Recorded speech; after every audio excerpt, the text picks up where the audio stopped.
آج کے جمعے کا جو پیغام ہے، سال کے شروع کا جو پیغام ہے، یہ سمجھنا چاہیے کہ اللہ فرماتا اپنی جانوں پر ظلم نہ کرو۔ اور اپنی جانوں پر ظلم کرنے سے مراد یہ ہے کہ گناہ نہ کرو، غلط کاموں میں شامل نہ ہو، شیطانی کاموں میں شامل نہ ہو۔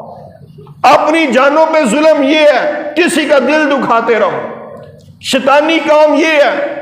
اپنی جانوں پہ ظلم یہ ہے کہ اللہ رب کے بندہ اللہ کی نافرمانی کرے، رب اور رسول کی نافرمانی کرے، طرح طرح کے گناہوں میں شامل ہو کے اس کا ضمیر خاک آلود ہو جائے، یہ اپنی جان کے اوپر ظلم ہے۔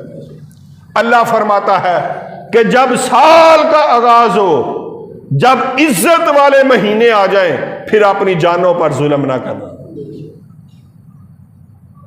جب عزت والے مہینے آ جائیں تو اپنی جانوں پر ظلم نہ کرنا۔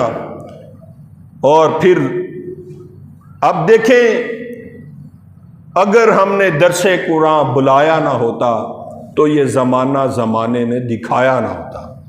یقین مانے آج مسلمان ذلیل و رسوا ہو رہے ہیں۔ وہ مثال جو بنتی ہے وہ 90% سے بنتی ہے، 10% لوگ ہر جگہ اچھے ہوتے ہیں، لیکن کون سا ایسا عیب ہے جو مسلمانوں میں نہیں ہے؟ کون سی ایسی چیز ہے جو اسلامک امت میں نہیں ہے؟ لیکن عذاب پھر کیوں نہیں آتا؟ وما کان اللہ لیعذبہم وانت فیہم۔ محبوب جب تک آپ اس دنیا میں موجود ہیں، حضور ان کے اوپر عذاب نہیں آ سکتا۔ اور دیکھیں، ہم رب فرما رہے کہ ان مہینوں میں اپنی جانوں پہ ظلم نہ کرو۔ اور اگلی بات سنیے گا، وَقَاتِلُوا الْمُشْرِكِينَ كَافَّةً كَمَا يُقَاتِلُونَكُمْ كَافَّةً۔ اب اس منبر سے آواز و حق اٹھنی چاہیے۔ رب فرماتا ہے کہ مشرکوں کے ساتھ جہاد کرو، مشرکوں کو مارو۔ وَقَاتِلُوا الْمُشْرِكِينَ، جو مشرک ہیں، جو اللہ تعالیٰ کے ساتھ شرک کرتے ہیں، جو کفر ہے، اس کو دبا کے رکھو، اس کو قتل کرو۔ کما یقاتلونکم کافہ، جیسے کہ وہ تمہیں قتل کرتے ہیں۔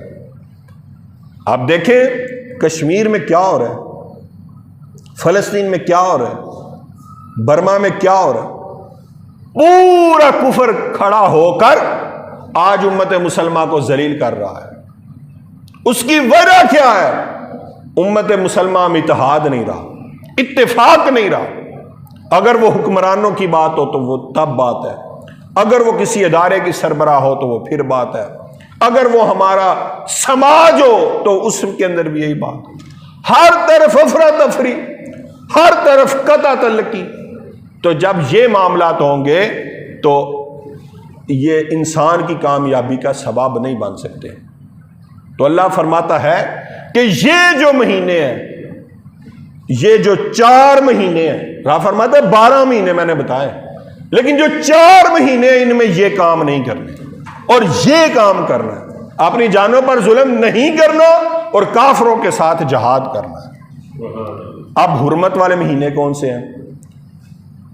ذیقعد، ذوالحج اور محرم، اور پھر یہ 3 مہینے اکٹھے ایک رجب کا مہینہ، یعنی یہ 4 مہینوں کی عزت تو سب سے زیادہ۔ آپ نے